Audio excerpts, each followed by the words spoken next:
Di sini saya akan menjelaskan sejarah pemikiran Al-Farabi. Al-Farabi merupakan salah satu tokoh filsafat Islam yang sangat berpengaruh dalam perkembangan ilmu pengetahuan pada masa kejayaan Islam. Namanya adalah Abu Nasr Muhammad bin Muhammad Al-Farabi. Ia lahir sekitar tahun 870 Masehi di kota Farad dan meninggal pada tahun 950 Masehi di Damaskus. Al-Farabi dikenal sebagai seorang filsuf yang menguasai banyak bidang ilmu seperti logika, filsafat, politik, matematika, dan musik.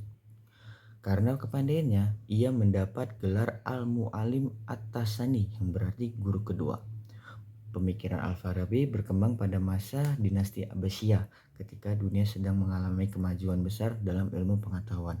Oleh karena itu, pemikirannya merupakan perpaduan antara akal, logika, dan nilai agama. Untuk memperdalam ilmunya, Al-Farabi pergi ke Baghdad, di mana ia mempelajari berbagai ilmu seperti logika, filsafat, matematika, bahasa Arab, dan musik. Ia juga mempelajari pemikiran para filsuf Yunani secara mendalam. Ia dikenal sebagai pribadi yang sederhana, mencintai ilmu pengetahuan, dan lebih suka hidup tenang daripada mengejar kekuasaan. Salah satu pemikiran terpenting Al-Farabi adalah tentang hubungan antara filsafat dan agama.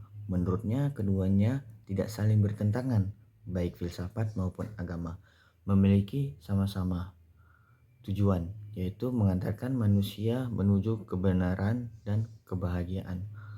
Perbedaannya hanya pada cara penyampaiannya. Filsafat menggunakan akal dan logika untuk mencari kebenaran, sedangkan agama menyampaikan kebenaran melalui Allah SWT. Nah, di bidang politik, Al-Farabi terkenal dengan konsep Al-Madinah Al-Fadilah atau negara utama. Menurutnya, manusia tidak bisa hidup sendiri hingga membutuhkan masyarakat dan negara. Selanjutnya, Al-Farabi memberikan perhatian besar pada ilmu logika. Menurutnya, logika adalah alat untuk membantu manusia berpikir dengan benar dan mengambil keputusan berdasarkan alasan yang jelas. Dengan logika, seseorang dapat membedakan mana pendapat yang benar dan mana yang salah. Dalam bidang pendidikan, Al-Farabi memberikan pendapat bahwa tujuan pendidikan bukan hanya membuat seseorang menjadi pintar, tetapi juga membentuk akhlak yang baik. Ilmu juga digunakan untuk memberikan manfaat kepada yang lain dan menciptakan kehidupan yang baik. Al-Farabi juga dikenal dengan ahli musik. Melalui bukunya yang berjudul Kitab Al-Musikho Al-Kabir, ia menjelaskan teori tentang nada, irama, dan harmoni secara ilmiah.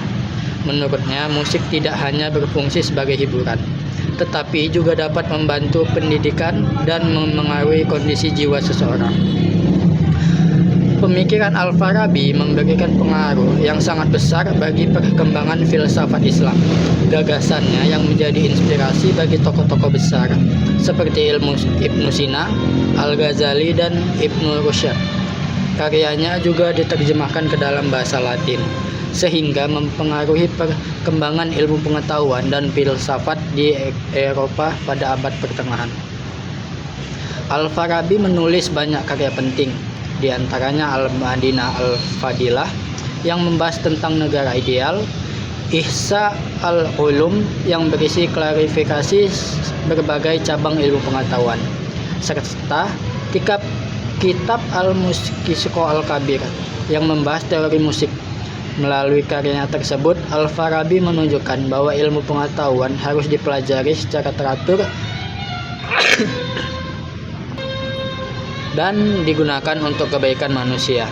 Pemikiran Al-Farabi mengajar bahwa akal, agama, ilmu pengetahuan, dan akhlak harus berjalan seimbang. Menurutnya, manusia akan mencapai kebahagiaan jika menggunakan akalnya dengan baik, menjalankan ajaran agama, dan memiliki akhlak yang mulia, serta hidup dalam masyarakat yang dipimpin oleh pemimpin yang adil, bijaksana.